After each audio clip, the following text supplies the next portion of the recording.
People often ask me about how much money can they actually make in automotive sales. And I don't like lying to people. I like to be completely honest. So when I say, you know, you can make as much or as little as you want, they look at me kind of crazy. So in this video, I'm going to go through the averages. Now, I want you to realize something, what average actually is. Think about when you were in high school, college. What is average associated with? With C, right? But what's beneath C? D, E, and F. So what average actually means, average means best of the worst. And you know, so I want to say something. Make sure you watch the whole damn video, because if you believe you're going to learn a way of how to be successful, or how to make money, or how to win in 1 or 2 or 3 minutes, that's setting you up for the do-low twist, because it does not exist. So at least watch the video, at least halfway for me. Day 4, we not average Joes, we sales pros. So you got to ask yourself, do you really care what average is, or do you want to know what top tier is? It's like when a person starts off at a dealership. They come in and they start asking other people, or they might even ask the manager. When my company is doing staffing campaigns at these stores, a lot of times when I come in and I'm speaking with the people that are going to be working there, that are in my class, whatever, they say, well, you know, Mr. B or Mr. Maxwell or Brian, what's the average sales rep do? And I immediately say, why do you care what average is? Average means best of the worst. Do you want to be average? Because if you aim for average and you fall short, what happens? But if you aim for top tier and you fall short, you can still be above average. So for this, though, I'm going to use the example of Florida. Now, whatever city, whatever state you live in, you can go to Google and you can type in, you know, how much do they make? But pay attention to something, because you have some people who you have no idea what their actual work ethic is, what their confidence level is, how well they are at articulating. How good is the company at hiring? Do they just bring on anybody that has a heartbeat and can breathe? Or are they actually looking for good people? Are the people that are getting in it, are they looking for a quick paycheck until that quote unquote hourly job at Walmart or UPS comes along? Or are they actively getting in the industry because they see sales has a tremendous opportunity where there is no ceiling and they want to reap the benefits from it? So without knowing all of that detailed information, don't just go off what you see number-wise and believe, oh, that's just standard for everybody. It is not. It is not. I've seen situations where at a particular store, the average income, when I was brought into the store to train and work with their people, average was $38,000 at a dealership that had 10 sales reps and that was struggling. This was a Ford store that was struggling to sell 80 units. If they sold 100 units, they were popping bottles and partying and all of that. And it wasn't in like a small rural town either. I won't embarrass the store, but it was in Daytona Beach. That's not just a small, a little rural, you know, off area, but the staff sucked. And after coming in, working with them, and I think I was out there every month for 3 months in a row. They brought me in for a week every month for 3 months in a row to see what happened. Guess what happened? Within 90 days, the average monthly income skyrocketed from, it was hovering between $2,700 and like $3,300, skyrocketed up to $7,200 a month. What changed?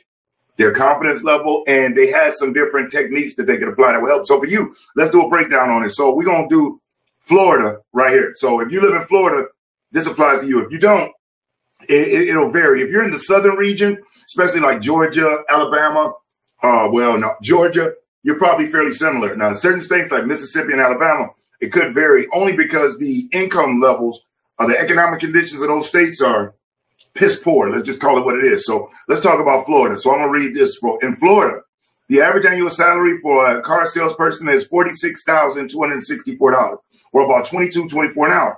However, the salary range for car salespeople in Florida is large, with some making as little as $8,220 and others making as much as $71,741. So the range is big. So the average is 46, but the range can go from 8, which I don't even understand how somebody makes $8,000, where they worked at. Because even if they were just getting a guarantee, they would make more than $8,000. So that's got to be factoring in pre-owns too. But as much as 71. The majority of car salespeople in Florida make between $37,400 and $57,900, with top earners making $68,750. Now that is average, because I personally train and work with hundreds of them in Florida that are making over $70,000 a year. Not years ago, but right now. But again, this is the averages. Okay. So even at the top tier, you have averages. So if you took people, let's just say that makes over 65,000, but below 100, and you factor that in, that's where you can get that 68,750 number. I mean, as a matter of fact, I just posted a video yesterday or the other day about a young man named Kobe Bates, who's out in Baton Rouge, Louisiana, who in June, when he started, when I brought him into training, sold 11, July sold 17, August sold 23, made over $10,000. So it's happening. So factors that can affect car salesperson's salary include volume. The more cars a salesperson sells, the higher their income. And you would think, you might say, duh, but not necessarily, because I've seen places where there's a salesperson that's selling 20 units. 16 of them are minis. So yes, they're making a unit bonus, but they're not having that much meat on the bone. What if the minis are only $100, $150? So, moving units is important, but having meat on the bone is important too. Unless your store is set up as a volume store where they have it factored in, where they pay you a fair flat rate just for units, give you a nice unit bonus, survey bonuses, you can bust out over $100,000 on those type of play plans. One dealer group I deal with, for 20 deals outside of the commission you make, their minis are $175, number one, and they're paid 25% of the gross on an increasing sliding scale. So when you get to 15, you go from 25 to 30. And when you go up to 20, you're getting 35% of the gross now. Then their unit bonuses, when you get to 20, you get a $3,000 unit bonus alone. And then every unit above that, you get an additional $200. So, there's some ways to really make some serious jack at volume stores. But if you're a store that still factors gross, you can bust the bank wide open without selling 20 units. There are folks that I've worked with that have it down to a science where they hit there between 12 and 15 every month. They're making between 6 to 9,000 every month. There are people that are selling 12 to 15 units a month that are making more than some people moving 20 units a month. It all boils down to, A, what is your skill level? Do you know your process inside and out? When I say know your process, not just the steps, meaning how's your greeting? Is it fluent? How's your qualifying? Is it conversational? How's your presentation style? Is it entertaining and engaging? When you're on the demo drive, how is your conversational style, question asking style within the vehicle? Is it set up to help them feel relaxed and really assume ownership? Or is it set up, you ask questions that help their defensive walls go back up and cause them to feel uncomfortable? As a matter of fact, as I'm going through this video a little bit more, I want you to check something out while it's still on my mind, because a lot of times people don't even know that this is available. So if you are in sales at a dealership, check this out real quick. It's only about 20 seconds. So check this out. Thank you so much for checking out the video. If you haven't already, please hit that like button because it really helps the channel. And if you haven't already subscribed, hit the subscription and make sure that you click the notification bell so you'll be updated whenever I release new videos. And last but definitely not least, make sure that you check out the Selling for Success sales training portal. It has sales training courses, audios, videos, manuals, everything you need to catapult your sales results to a whole new level. So remember, check out sellingforsuccess.org, the sales training portal. Okay, so, it's not so much in how much you sell, but the quality of what it is that you are selling. So if you're at a volume store, that's one way. If you're at a growth store, there's another way. But we'll get back into what Google is telling us. The more cars a salesperson sells, the higher the income. For example, a salesperson who sells around 8 cars a month can expect to make between $3,000 to $4,000 a month. It's about right if you're at a growth store.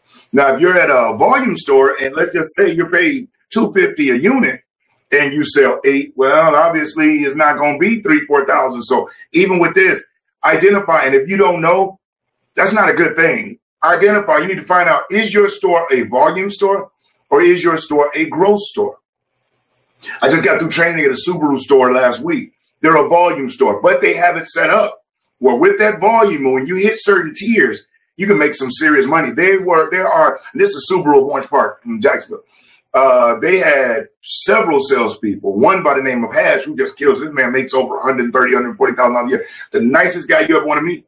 And that's a volume store. And again, I know people at growth stores that are making over $100,000 a year that are selling 15 units a month. But it's all set up in the level of skill, competence, and confidence as you go through and you help your customers. So selling 8 vehicles a month, you can expect to make between $3,000 to $4,000 a month. While a salesperson who sells 10 to 12 a month can expect to make between 4 to 6. So you see the increasing tier. One way I put it to people, I say, if you sell between 8 to 10 units a month, you can expect to make between $40,000 and $50,000 a year. If you get to between 12 to 15, you can look at $60,000 or better a year. That's an easy way that I like to put it. And that's kind of it. That's that average that people love to focus on. There are some exceptions to the rule, but there's some people, like I say, selling at 12 to 15, making over 100. Very rarely, if at all, have I ever seen anybody selling 12 to 15 units consistently that has skill that isn't making at least $60,000, $70,000 a year at a dealership. And I don't care if they're at a volume store or a growth store. Just haven't really seen that. Unless the store just sucks. And not saying there aren't some out there. And I'm talking about new car dealerships. At your pre-owned stores or your buy here, pay here stores, that's a whole nother animal of the way that they structure, the way they pay. It's a lot different, more beneficial because if somebody's credit challenged or, repos and all types of stuff, that might be their best way. But where I am at 99% of the time, I'm in new car dealerships or pre-owned super centers, because those are really good places too. Because they're pre-owned, but they're ran and they're as sophisticated and as nice as some new car dealerships. So I don't know if you work at a new car dealership, but if you're looking for a way that you can make some extra money and stay within the industry without it seeming so corporate, especially certain organizations like Coggin or AutoNation, where the benefit of getting in the automotive industry, of getting in automotive sales, is you have the flexibility of, you're on site and you're waiting on customers, but you don't have anybody over you and micromanaging you. It's really your own business within a business. But some dealer groups and organizations and dealerships started running it like a typical corporate thing where you're micromanaged and somebody's following behind you every second. And what's the point of being in it if you take the fun out of it? Okay, so if you're in it, you have to realize good dealerships are looking for people that are self-managing. They don't want to micromanage you. The fact that they got too many other customers and things that they're working on. If you can be self-sufficient, they love it. They love it. Trust that. Please know. So sales skills, a person's ability to pitch sales to a customer can impact their earnings potential. Well, even with that, you want to be cautious. You don't want to pitch slap anybody. You don't want to be pitch slapping your customers. What pitch slapping is, that's where when you're communicating with them, it seems just all salesy. Nothing is authentic. It don't seem like you genuinely care about helping them.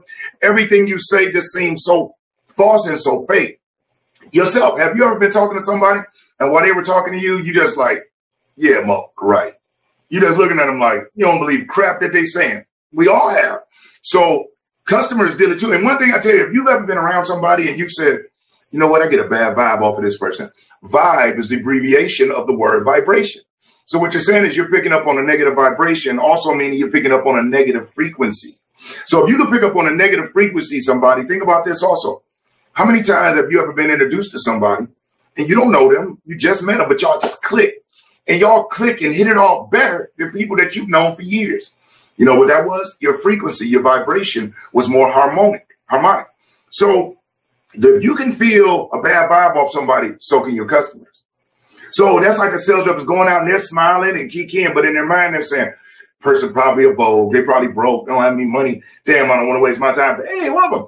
And the customers seem kind of standoffish, and then they leave and they don't buy anything. And the sales rep say, man, I did everything. I was polite. I was welcoming. Yeah, because the part that you can't camouflage, the energy, it shine through. You cannot hide your energy. So when you're going to engage with a customer, if you think that thought of them being broke, or if you think that thought of them being ugly, or that thought of them being fat, or that thought of them being whatever, if you don't believe that frequency is radiating on them, you're not paying attention to how you feel when you're around certain people. And they look at you and you're around and you might feel like they're judging you. You might feel like they're judging your clothes, and they could not be thinking anything about you. But perception is reality to the individual. So you have to realize that. So your income in this business is tied. It is not tied to how many units y'all have on the lot. It is not tied to just how many people you get in front of. Because you can get in front of 100 people, but if you suck, you might look up and still get a deal, because even a broken clock is right twice a day. And you might meet somebody that's sick and tired of running around other dealerships. Y'all got it. Y'all price just so happens to be right there in the ballpark where they're looking for, and they're just over it, and they just gonna get it. A monkey could have sold it to them. If they'd have walked out there with the pen and give it, they would have signed it. A 5-year-old could have said, sign, and they would have done it. But sales reps say, oh, yeah, no, it meant nothing. Okay? Skill is everything. And when in this business, when you think you can wing it, you'll wing your way right out of it. It's like when I ask people about scripts. So you may have heard me say this before. I say, I do this in every training class. I asked how many people by show of hands dislike or hate scripts. Every single class, 90% at least put their hand up. The other 10% trying to look and see if I'm trying to do a trick question. That they know, even they dislike it. When I ask, well, why do you dislike script? They say, oh, it sounds inauthentic, sounds robotic. It doesn't sound like it was written by, by me. And I say, all of those are correct. But do you know why it sounds scripted? Do you know why it sounds robotic? Do you know why it sounds inauthentic? I say, let me ask you a question.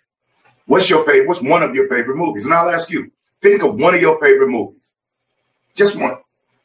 It don't have to be your favorite, but just one. Now, why is that movie your favorite movie?